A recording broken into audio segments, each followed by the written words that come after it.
Shalom umat-umat Tuhan yang terkasih. Puji syukur karena pada waktu ini kita dapat bersama-sama di dalam mendengar firman Tuhan, renungan pada waktu ini. Saudara-saudara, mari kita sama-sama berdoa.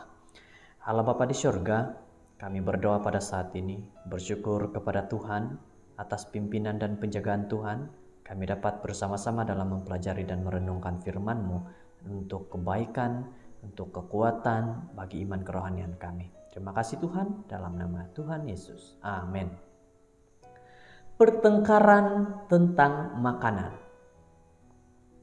Kisah Para Rasul 6 ayat 1. Pada masa itu, ketika jumlah murid makin bertambah, timbullah sungut-sungut di antara orang-orang Yahudi yang berbahasa Yunani terhadap orang-orang Ibrani karena pembahagian kepada janda-janda mereka diabaikan dalam pelayanan sehari-hari. Kisah Para Rasul 6 ayat 1. Sebenarnya terdapat agak banyak dalam Perjanjian Baru yang memfokus pada pelbagai aspek makanan dan makanan.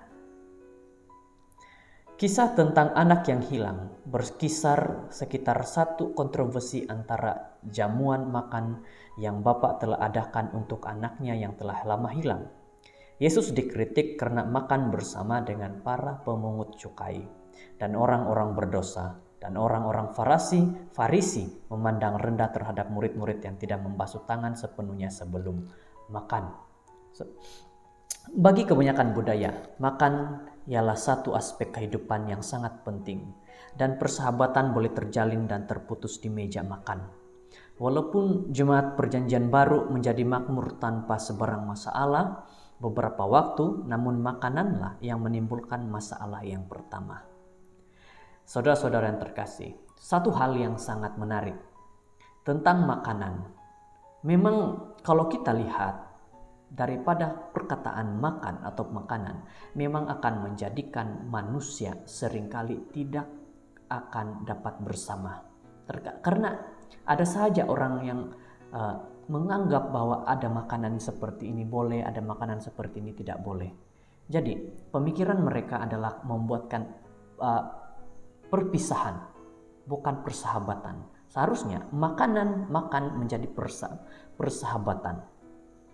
Nampaknya seperti jemaat awal mempunyai pelayanan yang sangat baik untuk para janda yang tidak mampu menyerah diri mereka sendiri. Kumpulan ini termasuklah para janda Ibrani dari tanah air dan para janda Yunani dari budaya yang lain. Oleh sebab setiap orang di dapur cenderung berasal dari Palestina, secara semula jadi mereka akan memasak dan menghidangkan makanan mereka sendiri kepada bangsa mereka sendiri dan tidak begitu prihatin terhadap para wanita Yunani yang asing. Ini satu hal yang sangat tidak baik, membeza-bezakan budaya, dan apabila menghidangkan makanan dikatakan bahwa ini untuk suku ini untuk bangsa ini, orang lain tidak boleh.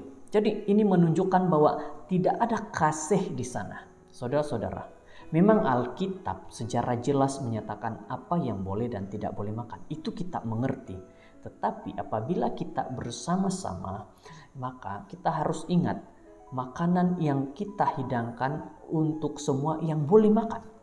Yang halal dan yang haram itu kita tahu mana yang boleh dan tidak boleh. Yang haram kita pastinya tidak menghidangkan kepada mereka. Tetapi yang halal untuk kita dan untuk orang lain juga pasti kita hidangkan. Persahabatan penting dalam makanan. Persahabatan penting dalam kebersamaan. Jadi, Anda mungkin akan berkata bahwa sebuah gereja merupakan satu tempat di mana perkara harus adil. Jadi, para pemimpin berkumpul bersama dan muncul dalam satu penyelesaian yang baik. Memandangkan orang Yunani tahu makanan apa yang akan dimakan oleh janda Yunani, mereka melantik 7 orang diakon Yunani untuk memastikan para janda yang serba kekurangan daripada budaya itu akan dipelihara dengan lebih baik. Rintangan ini tidak menghalang pekerjaan jemaat. Sebaliknya, Alkitab memberitahu kita bahwa firman Allah makin tersebar dan jumlah murid di Yerusalem makin bertambah banyak. Juga sejumlah besar imam menyerahkan diri dan percaya. Ayat ke-7, apabila mereka apabila gereja membuka tangan untuk lebih ramai orang mengambil bagian dalam pelayanan untuk spektrum orang yang lebih luas, gereja akan berkembang secara dinamik. Hal ini benar pada masa dahulu dan untuk waktu ini masih juga digunakan. Saudara-saudara, kita diajak di dalam pelayanan. Hal yang penting pada saat ini, terutama pada waktu ini, tentang makanan. Satu hal yang penting adalah kita dapat melakukan pelayanan melalui makanan. Maksudnya, kita dapat memberi kepada mereka yang memerlukan. Kita boleh melantik siapa yang harus memberikan makanan. Jangan kita pikirkan, jangan kita terlalu berpikir bahwa saya hanya akan membantu ini, saya hanya akan membantu ini. Kita boleh bantu kepada semua orang. Mereka terima atau tidak bantuan kita itu bukanlah urusan kita. Tetapi apa yang Alkitab ajarkan adalah bantu siapapun, semua orang. Semoga firman Tuhan memberkati kita. Mari berdoa.